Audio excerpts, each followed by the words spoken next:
আবার মালে সোমালিয়ায় তাকান তো মুসলমানের রক্ত, সুদানে তাকান তো মুসলমানের রক্ত, ইয়ামানে তাকান তো মুসলমানের রক্ত, প্যালেস্টাইনে তাকান তো মুসলমানের রক্ত। পৃথিবীর পূর্ব থেকে পশ্চিম, উত্তর থেকে দক্ষিণ, খালি আমাদের রক্তই ঝরে যাচ্ছে। আবার রক্ত দিচ্ছি আমরা, গালিও খাচ্ছি আমরা, রক্ত দিচ্ছি আমরা। আর জঙ্গি, উগ্র, সাম্প্রদায়িক, মৌলবাদী, কট্টরপন্থী যত নিকৃষ্ট গালি আছে সব গালি বরাদ্দ শুধুমাত্র আমাদের জন্য, আমাদের জন্য। আর কত মায়ের বুক খালি করলে ইহুদিবাদীদেরকে লোকে জঙ্গি বলবে, আর কত মানুষকে শহীদ করলে হিন্দুত্ববাদীদেরকে লোকে জঙ্গি বলবে, আর কত মানুষকে হত্যা করলে এই খ্রিস্টবাদীদেরকে লোকে জঙ্গি বলবে। না, বলবে না, বলবে না। সমস্ত গালি একমাত্র আমাদের জন্য বরাদ্দ রাখা হয়েছে, যেন এগুলো আমাদের পৈতৃক সম্পত্তি বটে। অথচ আমাদের প্রথম কিবলাটা ওদের দখলে, অথচ বাবরি মসজিদ সহ কত মসজিদ ভেঙে সে জায়গায় বিভিন্ন মন্দির এবং বিধর্মীয় উপাসনালয় বানানো হয়েছে।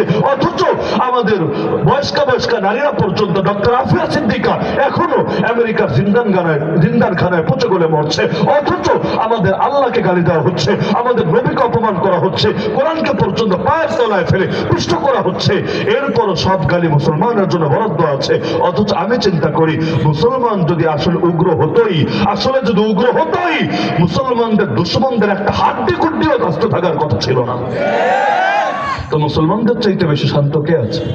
মুসলমানদের চাইতে বেশি ভদ্র কে আছে? মুসলমানের চাইতে বেশি সবরকারী কে আছে? মুসলমানের চাইতে বেশি উদার কে আছে?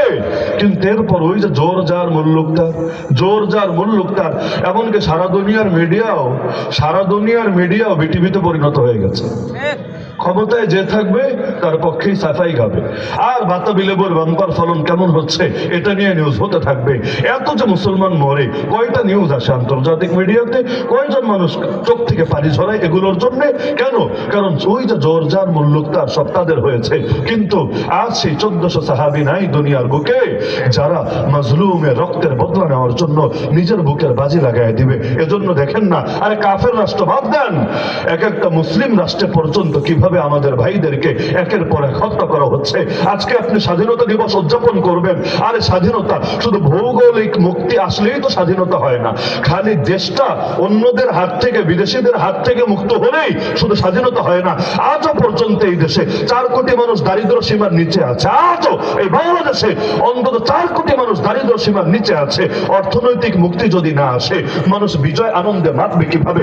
আজও পর্যন্ত এই দেশে কি হারে খুনোখুনি হচ্ছে। আরে হাসিনা যাওয়ার পর গত 1.5 বছরে কত মায়ের বুক খালি করা হয়েছে, কত প্রতিবাদী কণ্ঠস্বরকে থামানো হয়েছে।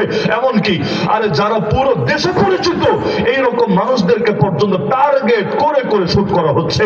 এই ওসমান হাদি এত প্রসিদ্ধ হওয়ার পর তাকে যদি দিনে দুপুরে টার্গেট করে এভাবে কিল করতে পারে, তাহলে 2 দিন আগে পরে আমাকে, আপনাকে, সবাইকে টার্গেট করবে না, কি গ্যারান্টি আছে?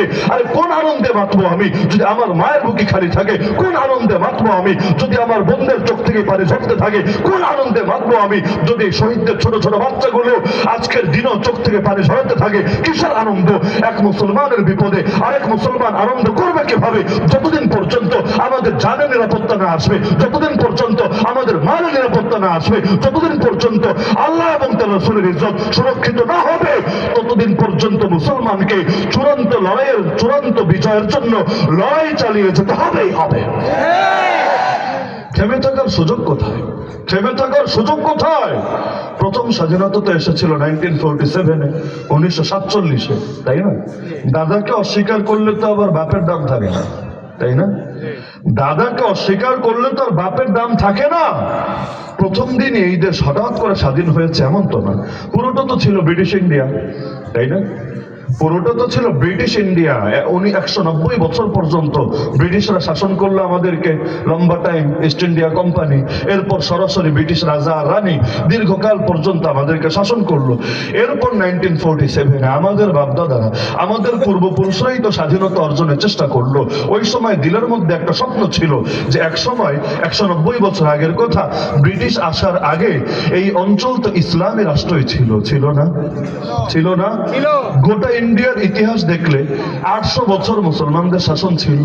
এমনকি বাংলার ইতিহাসও যদি দেখি, বাংলার ইতিহাসও যদি দেখি, অন্তত 505 বছর মুসলমানদের শাসন ছিল। 1252 ইখতিয়ার উদ্দিন মোহাম্মদ বখতিয়ার খলজির বিজয়ের মাধ্যমে সেই যে ইসলামের বিজয়ের সূচনা হলো, অবশেষে নবাব সিরাজউদ্দৌলার যে পতন হলো 1757-তে, এ পর্যন্ত তো পুরোটাই সবসময় খুব ভালো ভালো শাসক ছিল, ওই দাবি আমি করব না। হাতের 5 আঙ্গুল যেমন সমান হয় না, ওই সব শাসকও সমান হবে এই দাবি কোনো পাগলও করবে না। কিন্তু কম হোক বেশি হোক, অন্তত ইসলামী শাসন, মুসলমানের শাসন 505 বছর পর্যন্ত ছিল নাকি ছিল না? ছিল। এরপর ব্রিটিশরা এসে আমাদের স্বাধীনতা কেড়ে নিল। যখন ওরা চলেই যাবে, আগে যেমন ইসলামী ছিল পরেও আবার ইসলামী হবে, এটাই তো যুক্তির দাবি ছিল। ওরা যেখানে এসে হামলা চালিয়েছিল, যাওয়ার সময় সেভাবে দেওয়া যাবে, এটাই তো যুক্তির দাবি ছিল। যদি আপনার গাড়িতে কেউ অ্যাক্সিডেন্ট ঘটায় দেয়, কেউ নিজের গাড়ি দিয়ে আপনার গাড়িতে মেরে দিল, আপনি কি বলবেন?